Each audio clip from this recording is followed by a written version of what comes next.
नमस्कार। आज 2 अप्रैल 2021 और आज का दिन हम सब के लिए एक बहुत ही खास दिन है। आज वर्ल्ड ऑटिज्म अवेयरनेस डे सारी दुनिया में सेलिब्रेट किया जाता है।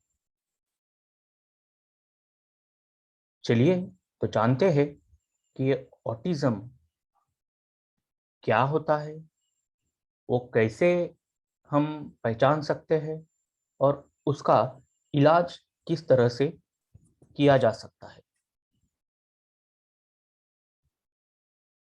मैं doctor Manik Bhise, professor and head department of psychiatry, MGM medical college and consultant psychiatrist,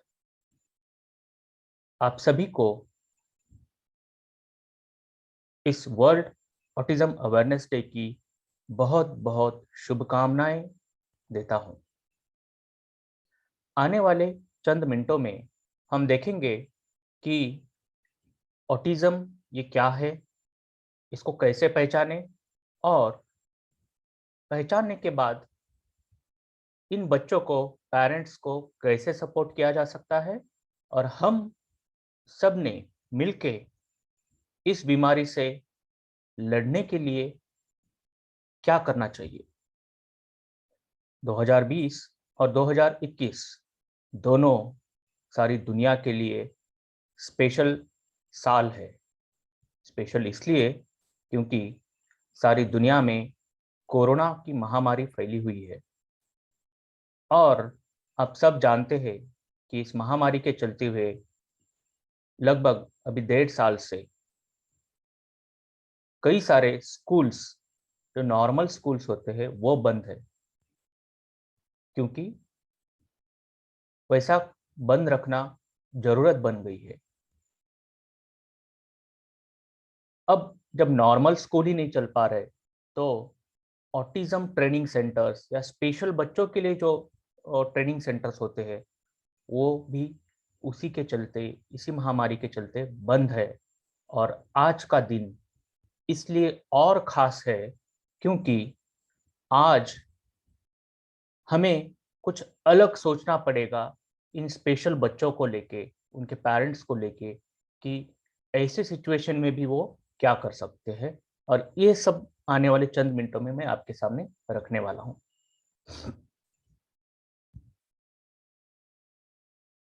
autism ये जो बीमारी है, ये बीमारी की जगह एक सिंड्रोम की तरह है। यानी कुछ लक्षण साथ में पाए गए हैं कुछ बच्चों में स्पेशल, और उस ग्रुप ऑफ लक्षण, जो सिम्टम्स बोलते हैं हम उसको, उसको ये common term autism spectrum disorder करके दिया गया है। इसी ऑटिज्म को हिंदी में या मराठी में स्वमग्नता या स्वमग्न बच्चे ऐसा भी बोला जाता है। तो जानते हैं ये क्या है। सबसे पहले जानते हैं कि आज का दिन, यानी कि 2 अप्रैल या 2 अप्रैल, ऑटिज्म अवेयरनेस डे कैसे बना। दिसंबर 2007 में यूनाइटेड नेशंस, जो सारे दुनिया भर के देशों की जो संगठना है, जागतिक संगठना हमारी, उसमें स्टेट ऑफ कटार, कटार जो गल्फ कंट्री है, उन्होंने एक रिजोल्यूशन रखा और वो रिजोल्यूशन यूनानिमसली पास हो गया, जिसके बाद से ये डिक्लेयर किया गया जागतिक संगठना ने कि 2 अप्रैल हर साल वर्ल्ड ऑटिज्म अवेयरनेस डे के तौर पे मनाया जाएगा। और 2008, 2 अप्रैल 2008 से सारी दुनिया भर में आज के दिन, आज के हफ्ते या लगभग हम आशा करते कि पूरे साल ऑटिज्म के बारे में, इन बच्चों के बारे में, इनकी यूनिकता के बारे में जागरूकता फैलाने का कार्य चलता रहता है।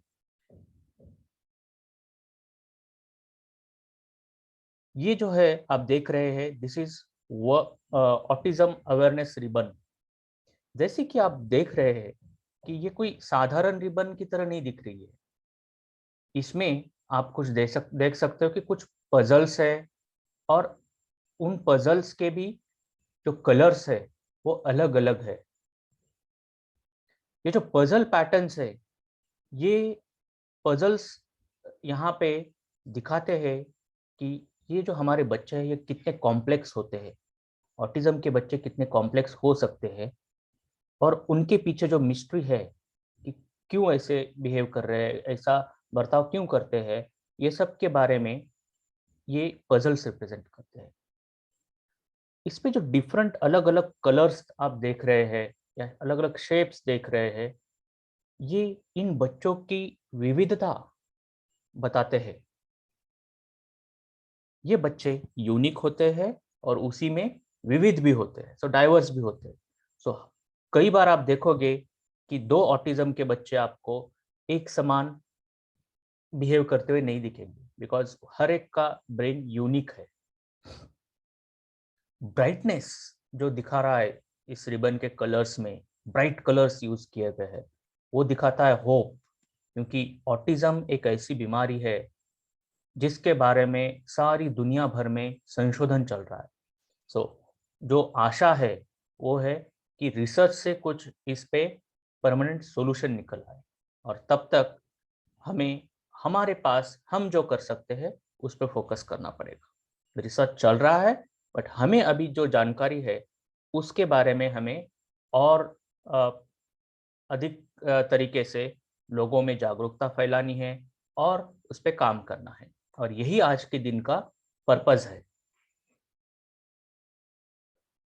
कई बार पेरेंट्स हमारे पास इन बच्चों को लेके आते हैं क्योंकि वो जान जाते हैं कि कहीं ना कहीं मेरा बच्चा ना थोड़ा सा अलग है या स्पेशल जिसको हम बोल सकते हैं। और वो बोलते हैं कि डॉक्टर साहब ठीक है, वो आप जो बोल रहे हो वो ठीक है, बट हम चाहते हैं कि हमारे बच्चों का आप स्कैन करा लो।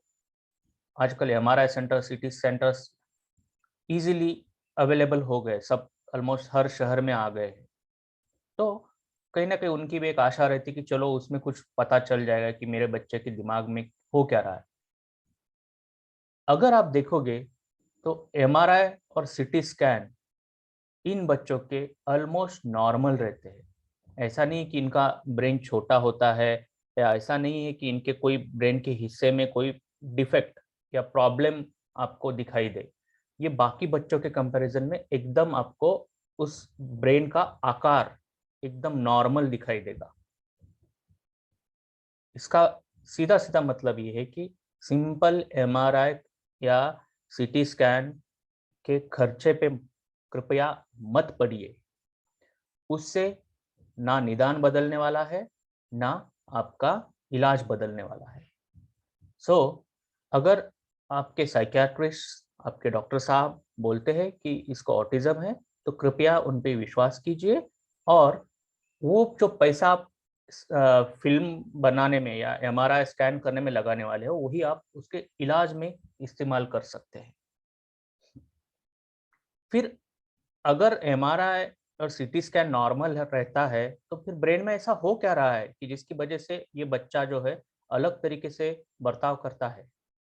क्योंकि सारा हमारा भावनाएं, बर्ताव, आचार, विचार, ये तो हमारे ब्रेन से ही आ रही है। फिर ऐसे ब्रेन में अलग क्या होता है? तो अलग जो होता है वो है ब्रेन करने के काम करने का तरीका। जिस पद्धत से, जिस तरीके से ये ब्रेन इन बच्चों का काम करता है, वो बाकी बच्चों से अलग होता है। यहाँ पे आप स्क्रीन पे देख सकते हो कि अगर ये नॉर्मल, ये जो है, ये ऊपर वाला है ऑटिस्टिक बच्चों का ब्रेन। इसमें दो ट्रैक्ट के चित्र आपको दिखाए गए हैं, और ये है कंट्रोल सब्जेक्ट का ब्रेन। कंट्रोल मीन्स नॉर्मल बच्चे का ब्रेन, उसी उम्र के नॉर्मल बच्चे का ब्रेन। जैसे कि आप देख सकते हो, ये जो कलर्स है ये कंट्रोल बच्चे में ऐसे है। सो एक विशिष्ट तरीके से फैले हुए कलर्स आप देख रहे हो। मैं कलर्स की बात कर रहा हूँ, एक्चुअली ये कलर रिप्रेजेंट करते हैं अलग अलग कनेक्टिंग ट्रैक्ट्स। जैसे रोड्स होते हैं ना, वैसे हमारे दिमाग में एक पॉइंट से दूसरे पॉइंट को कनेक्ट करने वाले ट्रैक्ट्स होते हैं। रोड्स की जगह पे हम उनको ट्रैक्ट्स बोलते हैं।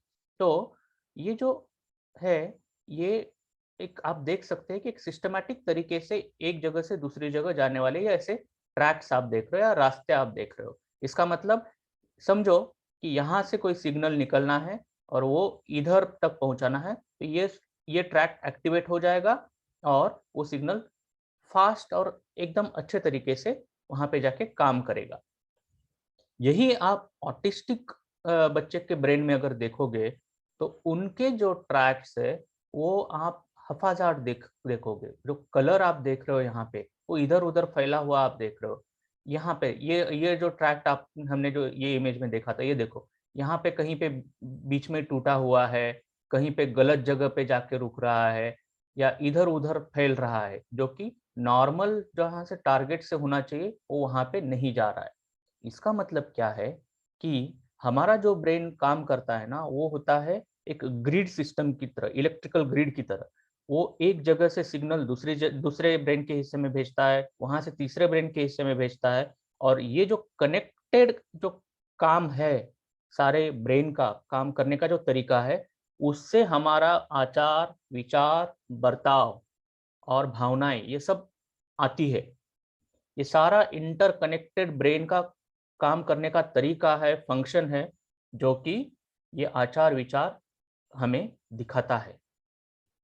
सो हमें इन बच्चों के साथ में ये देखना है कि इनका ब्रेन का जो समझने की बात ये है कि ब्रेन का आकार ऊपर-ऊपर से तो अच्छा है, पर उनका जो कनेक्शंस है ब्रेन के अलग-अलग एरियाज़ के, अलग-अलग सेंटर्स के, वो गड़बड़ है।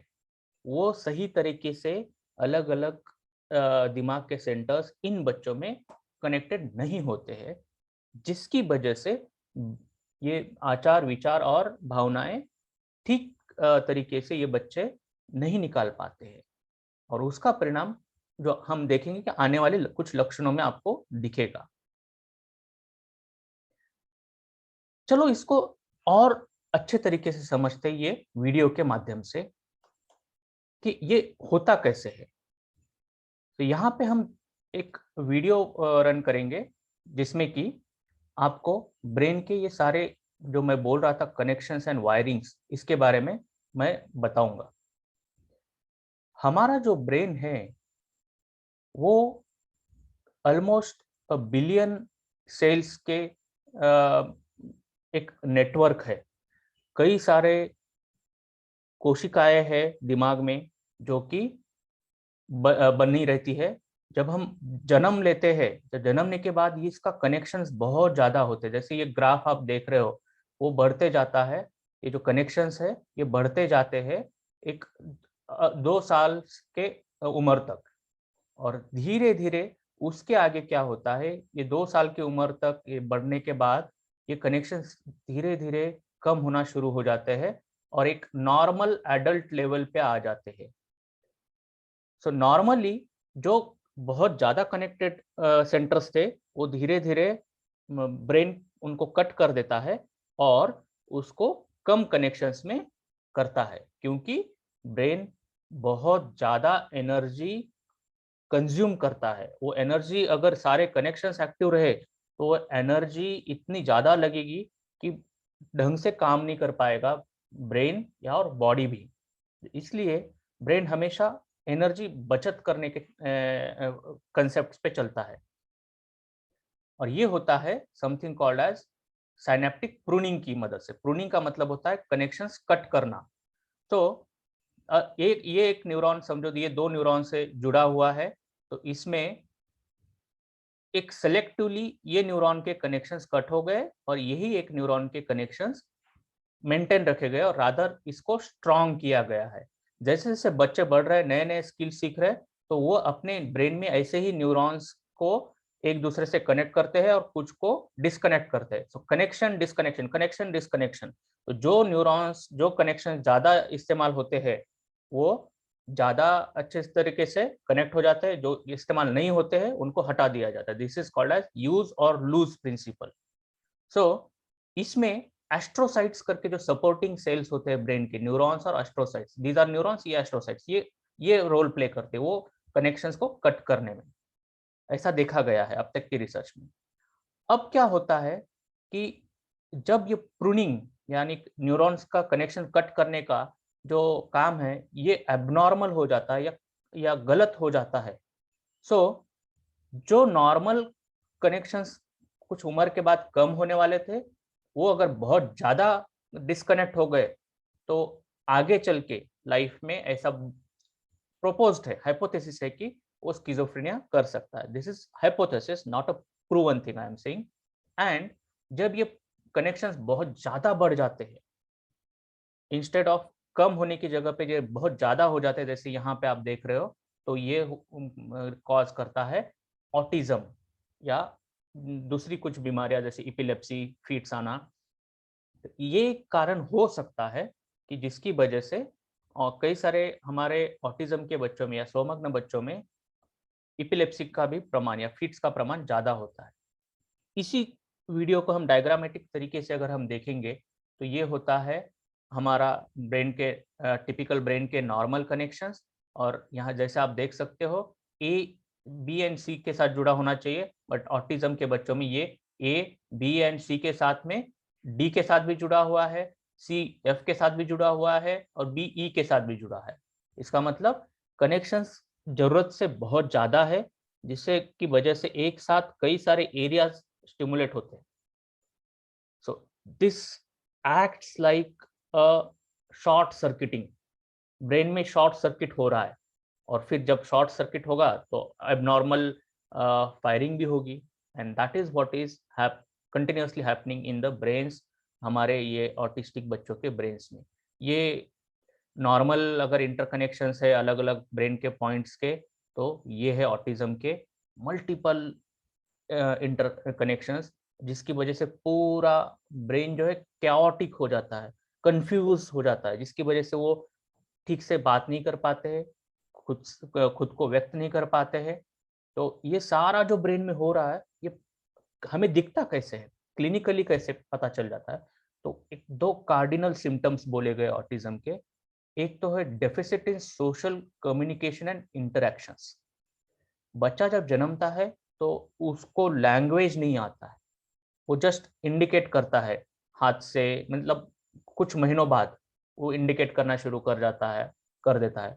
सो ये भी बच्चे जब जन्मते हैं तो बाकी बच्चों की तरह आपको दिखेंगे, बट जैसे जैसे उनका ग्रोथ हो रहा है, जैसे जैसे उम्र बढ़ते जाती है, शुरू के कुछ महीनों में आप देखोगे कि वो जो नॉर्मल बच्चा मम्मी के साथ इंटरेक्ट करना शुरू कर देता है अराउंड 3 से 4 महीने के बाद, एक स्माइल करना शुरू कर देता है, हम स्माइल करते हैं, तो वो इन बच्चों में या तो कम होता है या अब्सेंट होता है, होता ही नहीं है।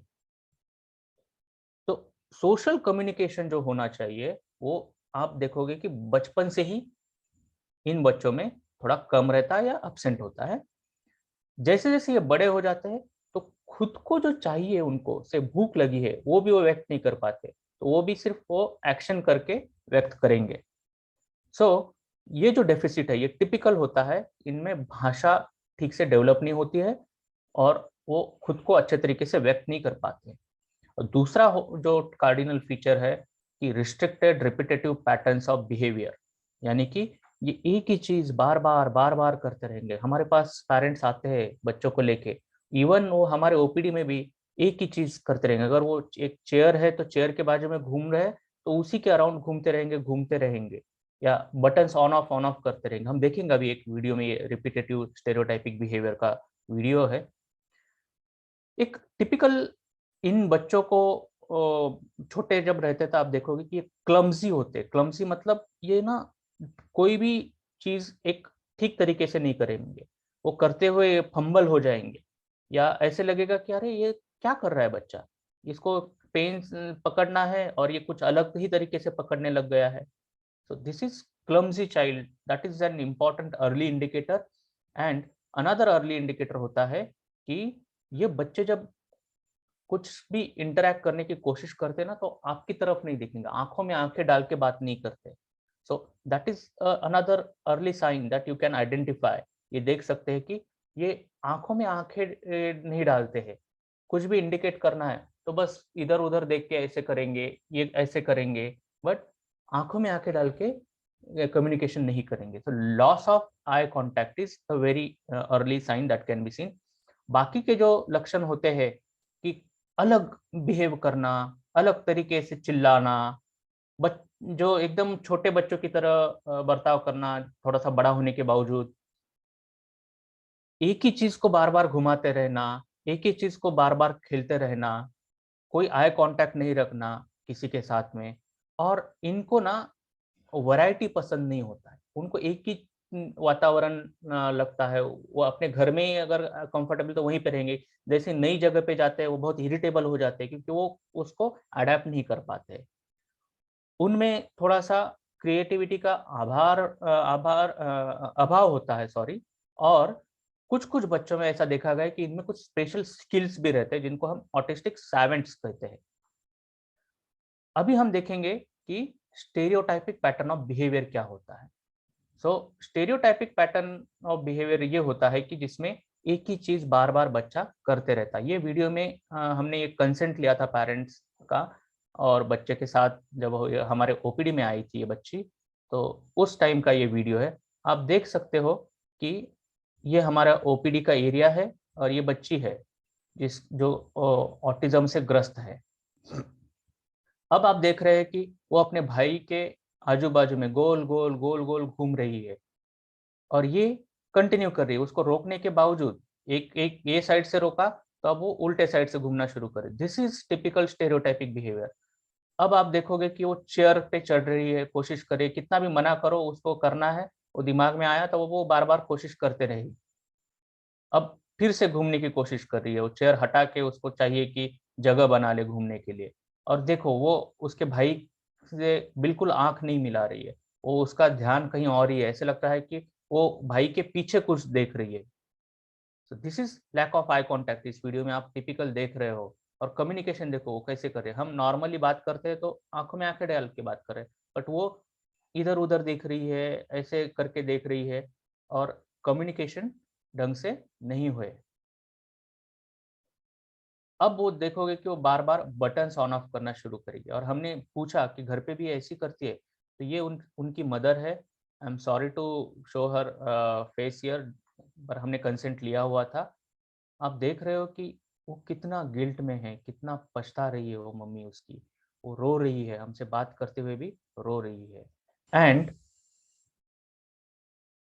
ये जो है, ये टिपिकल पैटर्न ऑफ बिहेवियर्स और आप देख रहे हो कि सेल्फ गिल्ट पेरेंट्स के अंदर, ये बहुत ही टिपिकल होता है इन बच्चों में। ऑफ़न कई बार हम देखते हैं कि ये मदर्स जो होते हैं ना इन बच्चों के, वो खुद को ये करते हैं, ब्लेम करते हैं कि मेरी वजह से शायद मेरी बच्ची ऐसी हो गई है या मेरा बच्चा ऐसा हो गया। बट रिमेंबर, ऑटिज़्म एक जेनेटिक बीमारी है। इसमें कुछ जीन्स जो होते हैं ब्रेन के डेवलपमेंट रिलेटेड, वो गड़बड़ होते हैं।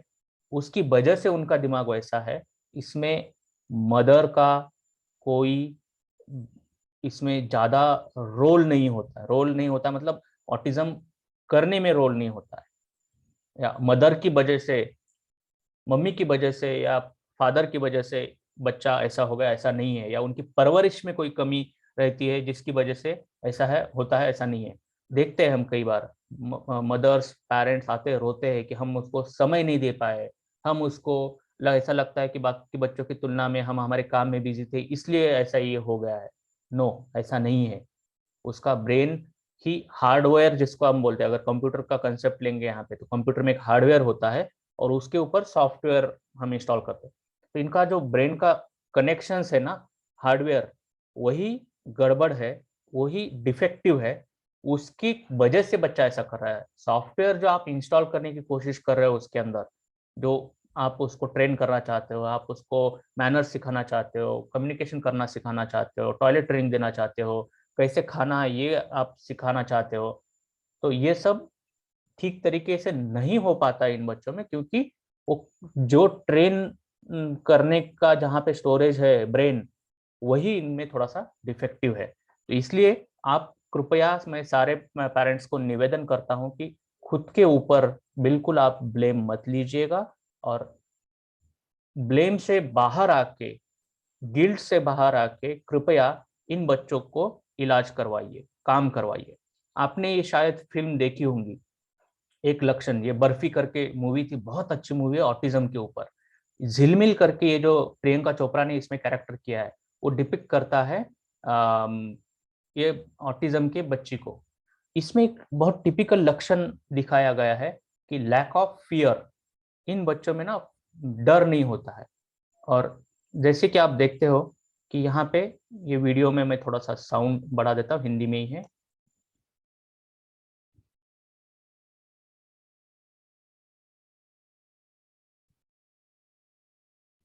तो ये है बर्फी, और इसमें दिखाया है कि उसको सुनाई नहीं देता है, बात नहीं कर पाता है, but he is not suffering from autism. Autism का कैरेक्टर किया है प्रियंका चोपड़ा ने, झिलमिल जिसका नाम रखा गया है। और वो उसका एक टिपिकल तरीका रहता है फ्रेंडशिप टेस्ट करने का, बर्फी का। ये बर्फी जो है ना, जो भी उसके फ्रेंड्स होते हैं उनको लेके आता है, और ये जो लैंप है उसको कट करता है, और उसको पता रहता है कि यहाँ तक गिरेगा, और जस्ट उसके आगे उनके साथ खड़ा हो जाता है। अब ये दूसरी जो हीरोइन है, उस एक्ट्रेस, उसके साथ भी यही कर रहा है। नॉर्मल जो इंसान होते हैं ना वो डर जाते हैं और वहां से भाग जाते हैं। सो उसने उसका हाथ छोड़ के भाग गई, पीछे हट गई, और इसका डर नहीं रहता है। So that is why we parents थोड़ा सा हमें ना बहुत सावधान रहना पड़ता है इनके साथ में। अब हम थोड़ा सा आगे बढ़ेंगे कि ये बच्चे जो है ना, किसी किसी में ये होता है कि थोड़ा सा इनमें स्पेशल स्किल्स आ सकते हैं। से फॉर एग्जांपल ये डायरेक्ट पारावानी वैसिनी था, जो एक बार अगर पियानो की ट्यून सुन लेता था तो वो उसको याद हो जाता था। अब कई सारे पेरेंट्स इंटरनेट पे देखते हैं, सुनते हैं कि ऐसे स्किल्स हो सकते हैं, and they come to us and say कि हमारे बच्चे में क्या ऐसे स्पेशल स्किल्स है, हमें बताओ, हम उस पर काम करना चाहते हैं। बट रिमेंबर, ये बहुत कम बच्चों में देखी जाती है। अब तक ऑलमोस्ट सिर्फ 175 से 200 ही ऐसे केसेस रिपोर्ट किए गए हैं स्पेशल स्किल्स के ऑटिज्म में। एंड इफ अगर आपके बच्चे में कोई स्पेशल स्किल है तो वो स्पेशल ही है और रेयर है, इतना याद रखो।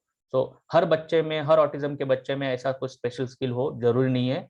रादर देन स्पेशल स्किल्स, आपको टारगेट करना चाहिए कि उसको सेल्फ हेल्प स्किल आनी चाहिए, खुद का ख्याल कैसे रखे, इसकी स्किल्स उसको आना चाहिए, ये आपका टारगेट होना चाहिए।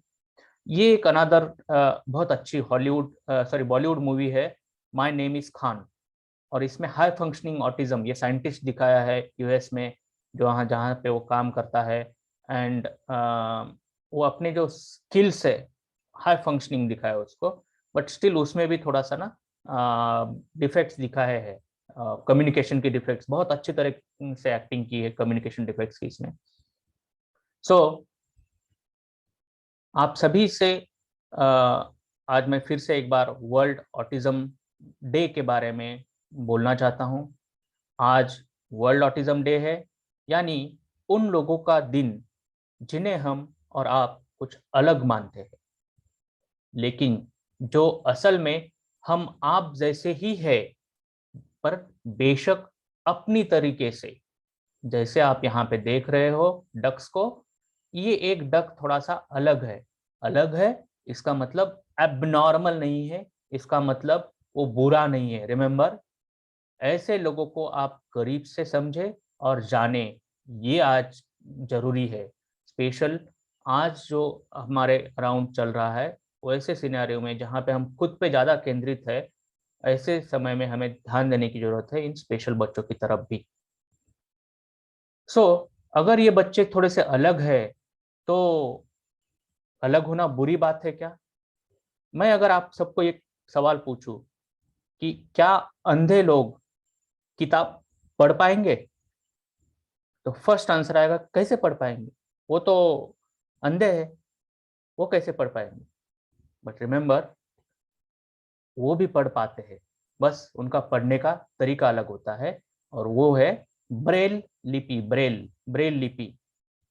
सो ये तो एक्सट्रीम उदाहरण ले लिया। अगर हम रूटीन के उदाहरण भी देखेंगे, आप में से कई सारे लोग ग्लास यानी चश्मा इस्तेमाल करते हैं, कुछ लोग लाठी का सहारा लेते हैं, कुछ लोगों को कान में सुनाई नहीं देता तो उसलिए वो यंत्र लगाते हैं, कुछ लोगों को स्पेशल टीचिंग या से फॉर एग्जांपल एक्स्ट्रा ट्यूशंस क्यों लगाते हो आप अपने बच्चों को? नॉर्मल स्कूल तो पढ़ा ही रहा है, पर एक्स्ट्रा ट्यूशंस क्यों लगा रहे हो? सो आप जो भी उसको कुछ स्किल्स एक्वायर कराना चाहते हैं, इसलिए ये सब करते हो, और उसमें जो बाधा है उसके लिए आप कुछ मदद ले रहे हो। उसी तरीके से मेरे ऑटिज्म के बच्चे भी थोड़े अलग है, बस थोड़े अलग है, और उनको थोड़ा ट्रेनिंग का मदद की जरूरत है, उनको थोड़ा अलग तरीके से चीजें करने की आदत है। सो लेट देम इंक्लूड, हम सबको उनको साथ लेके हमारे समाज में चलना है, आगे बढ़ना है। ये तो हमने नॉर्मल लाइफ के एग्जाम्पल लिए। आप सब सचिन तेंदुलकर और राहुल द्रविड़ जी को तो पहचानते ही है, और उनके बारे में सुना भी होगा। यहाँ पे मैं एक किस्सा जो खुद तेंदुलकर साहब ने अपने autobiography playing it my way में लिख मेंशन किया हुआ है। एक बार ना वो राहुल द्रविड़ और सचिन तेंदुलकर न्यूजीलैंड के टूर पे थे। तो न्यूजीलैंड के टूर पे ना एक खासियत ये होती है कि वहां पे ना इन स्विंग और आउट स्विंग एक बॉलिंग का तरीका है। जब बॉलर बॉल डालता है तो या तो अंदर आएगी या बाहर जाएगी। तो इन स्विंग है, अंदर आती है मुड़ के टप्पा पड़ने के बाद, और आउट स्विंग होता है जब टप्पा पड़ने के बाद बाहर जाती है। अब ये अनप्रडिक्टेबल तरीके से वहां पे होता है न्यूजीलैंड के पिचेस पे, क्योंकि वो वहां पे एयर का डेंसिटी थोड़ा सा अलग होता है, जिसकी वजह से बॉल जो है हवा में स्विंग होता है इधर उधर। वो करने के लिए बॉलर थोड़ा सा एक स्पेशल स्किल इस्तेमाल करते हैं। वो बॉल को थोड़ा एक साइड से शाइन करते हैं, दूसरी साइड से रफ रखते हैं, और जिस साइड वो शाइनिंग साइड होती है ना, वो साइड में एयर का रेजिस्टेंस कम होता है, रफ साइड में ज्यादा होता है। तो इसलिए जहां जिस साइड रेजिस्टेंस ज्यादा है, उधर बॉल मुड़ने की संभावना होती है। I am not a cricketer, but I hope I am right in this concept. अब ये परेशान हो गए दोनों के दोनों, आ रहे बस डिफेंड करते जा रहे। कई बार बॉलर्स इनको बीट कर रहा है, तो दोनों एकदम परेशान हो गए। 10 ओवर, 15 ओवर, 20 ओवर निकल गए। अब क्या करना? अगर ऐसे ही चलता रहा तो हार जाएंगे। सो 2 ओवर के बीच में आप देखते हो कि बैट्समैन आते हैं और एक दूसरे से कम्युनिकेट करते हैं, संभाषण करते हैं। सो वैसा हो गया। वो पिच के बीचों बीच आके कुछ बातें किए, और फिर उन्होंने नेक्स्ट ओवर में बैटिंग शुरू की। राहुल द्रविड़ जो था वो बैटिंग कर रहा था आगे के एंड से, और ये बॉलर एंड पे सचिन तेंदुलकर था। और जैसे ही बॉलर ने बॉल डाला, ये फास्ट बॉलर ने बॉल डाला, राहुल द्रविड़ ने बैट उठाई और बॉल सीधा बाउंड्री के बाहर। सेकंड बॉल आया, फिर से बहुत अच्छी तरीके से उन्होंने खेला। ऐसे देखा कि उस ओवर में एकाएक जो 1-2 रन भी नहीं हो रहे थे, एक 10-12 के एवरेज से रन निकालने लग गए। परेशान हो गया आगे के कि ये एकाएक क्या चेंज क्या हो गया, ऐसा क्या बदल हो गया कि जिसकी वजह से ये हो गया। सो अब जो है उन्होंने इनको ऑब्जर्व करना शुरू किया। तो उन्होंने देखा कि जो नॉन स्ट्राइकर एंड पे या बॉलर के एंड पे जो है, वो आगे का प्लेयर आपने देखा होगा ये बैट नीचे रखता है, और वो देख रहे थे कि जिस साइड रफ साइड है ना, उस साइड वो प्लेयर बैट रख रहा था। तेंदुलकर वो साइड पे बैट रख रहा था। अगर यहाँ पे द्रविड़ है तो द्रविड़ ये साइड पे बैट रख रहा था। और अगर वो समझो राइट साइड पे है तो राइट साइड में बैट आएगा, लेफ्ट साइड पे तो लेफ्ट साइड पे वो बैट ऐसे चेंज किए जा रहा है, और उसका वो बैट का अंदाज लेके वो आगे वाले को पता चल रहा था कि हाँ बॉल इन स्विंग हो गया, आउट स्विंग हो गया, और उस तरीके से वो खेल रहे थे। अब बॉलर भी स्मार्ट था, उसने पहचान लिया इनका ट्रिक। तो उसने क्या किया कि अब स्ट्रेट बॉल डाला। अब स्ट्रेट बॉल डाला और देखा कि उस पे भी आगे से सिक्सर लग गया, सिक्स लग गया। अब वो परेशान हो गया, वो आया और बोलता है कि सचिन जी, मैंने आप लोगों को अभी पिछले कुछ ओवर से ऑब्जर्व किया है, आप ये इस तरीका इस्तेमाल कर रहे हो राइट लेफ्ट बैट रखने का, जिससे आपको पता चल रहा है कि इन स्विंग आउट स्विंग है। पर अभी तो मैंने स्ट्रेट बॉल डाला था, फिर आपने कैसे इंडिकेट किया? सो सचिन भी हंसने लग गया, एंड ही सेड कि देखो, मैंने बैट स्ट्रेट आगे रखी थी। तो कहने का तात्पर्य ये है कि कई सारे जो सुपर एक्सपर्ट लोग हैं उनको भी कभी कभी अलग तरीके से खेलना पड़ता है, अलग तरीके से काम करना पड़ता है। और ये मेरे बच्चे जो ऑटिज्म के, ये तो बहुत स्पेशल बच्चे हैं, इनका स्पेशल ब्रेन है। तो ये अगर अलग तरीके से करते हैं तो हम क्यों उनको अलग नजर से देखते हैं? हम सचिन को तो कभी ये नहीं बोलेंगे कि अरे इसने चीटिंग किया या अलग तरीके से खेला। हम उसको अप्रिशिएट करेंगे कि उसने अच्छे तरीके से दिमाग इस्तेमाल किया। और यही मेरा ऑटिज्म का बच्चा जब थोड़ा सा अलग तरीके से बिहेव कर रहा है, स्पेशल तरीके से बिहेव कर रहा है, तो हम उस पर ऑब्जेक्शन लेते हैं। तो कृपया ऐसा ना करें। वो अलग है पर हम जैसे ही है, हमारे तरह ही है, वो भी इंसान है, उनको इंसानों की तरह ही हमें पालना है। सर एक ब्रीफ में लास्ट के 2-3 मिनट में हम देखेंगे कि ऐसे बच्चों के लिए हम क्या कर सकते हैं। सबसे पहले तो निदान करना पड़ता है कि बच्चों को ऑटिज्म ही है, क्योंकि बाकी की भी बीमारियां होता है, जैसे एडीएचडी हाइपर एक्टिविटी होता है, tension deficit hyper activity disorder होता है। दूसरा होता है मेंटल रिटार्डेशन, और जिसको हम इंटेलेक्चुअल डिसेबिलिटी बोलते हैं। और बाकी के जो बीमारियां बच्चों में होती है कि उनको कुछ कुछ बच्चों में एंग्जाइटी होती है। तो ये सब से हटके हमें देखना रहता है कि ये बच्चों का एक्चुअली ऑटिज्म ही है। एक बार आपने निदान कर लिया, डायग्नोसिस बना लिया, उसके बाद ट्रीटमेंट का प्रोटोकॉल रहता है। और रिमेंबर ये थोड़ा सा इनका ब्रेन जो है ना, ये थोड़ा डिफरेंट ब्रेन है। तो इनका जो है कि ऐसा मैजिकल आपको चेंजेस एक दिन में 2 दिन में नहीं मिलेंगे। धीरे धीरे धीरे धीरे दवाइयाँ और जो थेरेपी होता है वो मिलके काम करके इनमें बदलाव देखेंगे। तो क्या क्या हम कर सकते हैं? Actually don't expect magical changes.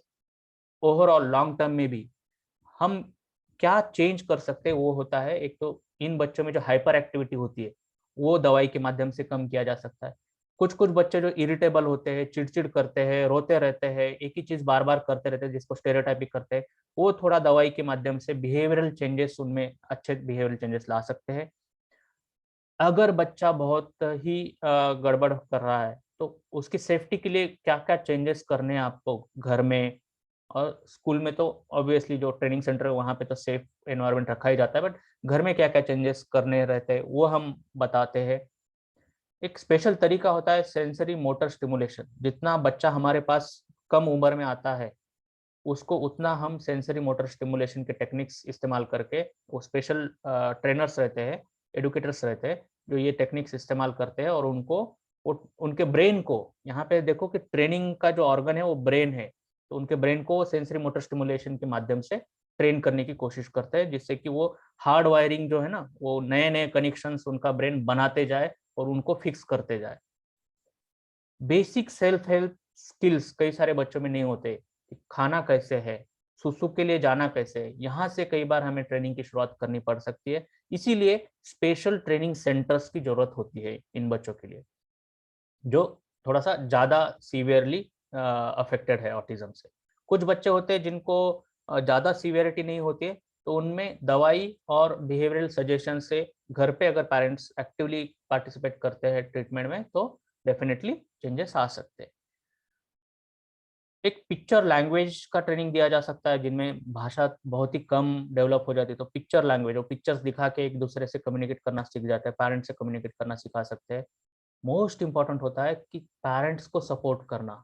ये सब तो ट्रीटमेंट ऑन गोइंग है, लॉन्ग टर्म है, बट पेरेंट्स को बहुत सपोर्ट करने की जरूरत है। जैसे कि आपने उस वीडियो में देखा, कहीं ना कहीं सेल्फ ब्लेम रहता है, कहीं ना कहीं गिल्ट रहता है इन पेरेंट्स में, जिसकी वजह से ये बहुत ज़्यादा पछतावे में रहते हैं। उनको इस गिल्ट से बाहर निकालना बहुत ज़रूरी होता है, उनको सपोर्ट करने की ज़रूरत होती है। ये सिर्फ डॉक्टर्स ही ना करें, ये सारे हम एज अ कम्युनिटी मेंबर्स है, फैमिली मेंबर्स है, ये सबका काम है हमारा कि उनको सपोर्ट करें, उनकी मदद करें। रिमेंबर, इन बच्चों को टेंडर लविंग केयर, बहुत प्यार से केयर देने की ज़रूरत होती है, जिससे कि इनकी ज़िंदगी में ज़रूर फ़र्क आएगा। मैं आज उन सभी, इस वर्ल्ड ऑटिज्म अवेयरनेस डे के अवसर पर उन सभी ट्रेनर्स, साइकियाट्रिस्ट, पीडियाट्रिशियंस और साइकोलॉजिस्ट जो इन बच्चों पे काम कर रहे हैं, इनको सल्यूट करता हूँ। I salute you for your tireless efforts. क्यों? क्योंकि ये इनके इन बच्चों के साथ काम करना कहीं ना कहीं ऐसा होता है कि repetitively upgrading software on a bit defective hardware. Computer का कंसेप्ट। हार्डवेयर में कुछ प्रॉब्लम है, पता है मुझे, फिर भी मैं उस पे जितना हो सके उतना सॉफ्टवेयर रन करने की कोशिश कर रहा हूँ, उतना उस सॉफ्टवेयर को अच्छा करने की कोशिश कर रहा हूँ। और ये कोशिश डेफिनेटली नॉर्मल कंप्यूटर पे काम करने से 10 गुना 100 गुना ज़्यादा बार करनी पड़ सकती है। So it may be difficult task, बहुत पेशेंस लगता है ऐसे बच्चों के साथ काम करने के लिए, और स्लो और परसिस्टेंट काम करना पड़ता है। एक ही चीज़ बार बार करवानी पड़ सकती है, करनी पड़ सकती है। कई बार 100 गुना ज़्यादा इफर्ट आपको लगानी पड़ सकती है, एंड बहुत छोटे-छोटे चेंजेस आपको लंबे समय पे दिखना शुरू हो जाता है। बट जब आप इन बच्चों को कुछ सालों बाद इम्प्रूव होता देखते हैं, that's a satisfying, that's the most important satisfaction. So every child is different and will get a different result despite of what ever treatment he is receiving. ये मैं आज ये आप सब पेरेंट्स को बताना चाहता हूँ। डोंट एक्सपेक्ट कि मेरे जो फ्रेंड है उसका ऑटिज्म का बच्चा तो अच्छा इम्प्रूव हो गया ये सेंटर से, पर मेरा बच्चा इम्प्रूव नहीं हो रहा है, या मेरा भी बच्चा उसी तरीके से इम्प्रूव हो जाए। रिमेंबर, हर ऑटिज्म ब्रेन अलग तरीके से कनेक्टेड है, हर ऑटिज्म ब्रेन अपने आप में स्पेशल है। वो कितना ट्रीटमेंट्स को, कितना थेरेपीज को रिस्पॉन्ड करेगा, वो प्रेडिक्ट नहीं किया जा सकता। जो हमारे हाथ में है वो है उसका इलाज करना। तो आए आज के इस ऑटिज्म अवेयरनेस डे के अवसर पर एक लास्ट मैसेज मैं दूंगा कि इस ऑटिज्म को पहचानना सबसे पहली स्टेप है, और उसके बाद है थोड़ा थोड़ा थोड़ा थोड़ा जो है हम सब की तरफ से उस पर काम करना। मेरे बच्चों को ऑटिज्म है ये जानना सिर्फ पहली स्टेप है, इसके आगे हमें कई सारी स्टेप्स करनी रहती है, चढ़नी रहती है, जिसमें पेरेंट्स का भी बहुत महत्वपूर्ण रोल है। स्पेशली आपने देखा होगा, अगर आपने आपके बच्चों को कभी ट्रेनिंग सेंटर में डाला होगा ऑटिज्म के, तो पेरेंट्स को इन्वॉल्व करते हैं वहाँ पे। और हमारा नॉर्मल हम देखते हैं कि हम नॉर्मल बच्चों को स्कूल में छोड़ देते, टीचर्स हैंडल कर लेते हैं। तो कई सारे पेरेंट्स हमें बोलते हैं कि हमारी क्या जरूरत है, आप कर रहे हो ना। बट ये कोरोना ने आपको दिखाया होगा कि जब स्कूल्स बंद हो गए, जब ट्रेनिंग सेंटर्स बंद हो गए, अगर आपने वो स्किल्स उस टाइम पे बच्चों के साथ जो सीखे हुए हैं आपके ट्रेनिंग सेंटर में, तो वो आप घर पे इस्तेमाल कर सकते हो। और स्कूल में कुछ 2 या 3 घंटे के लिए एंगेज किया जाता है, घर पे बाकी के जो 17-18 घंटे है उसमें से 8-10 घंटे के लिए आप एंगेज कर सकते हो। तो इसलिए role of parents, role of grandparents, role of family and society in general इन बच्चों के मैनेजमेंट एंड ट्रीटमेंट में बहुत जरूरी है। आज 2 अप्रैल 2021 इस वर्ल्ड ऑटिज्म अवेयरनेस डे के अवसर पे मैं फिर से आप सभी को शुभकामनाएं देता हूं, और आपका बहुत बहुत धन्यवाद। आप सबने ये वीडियो देखा, और कृपया हमारे इस चैनल को लाइक कीजिए, शेयर कीजिए एंड सब्सक्राइब कीजिए। ऐसे कई सारे जो अवेयरनेस रिलेटेड या मेंटल हेल्थ रिलेटेड वीडियोस हम समय समय पे अपडेट किया करते हैं इसी चैनल पे। धन्यवाद। Thank you very much.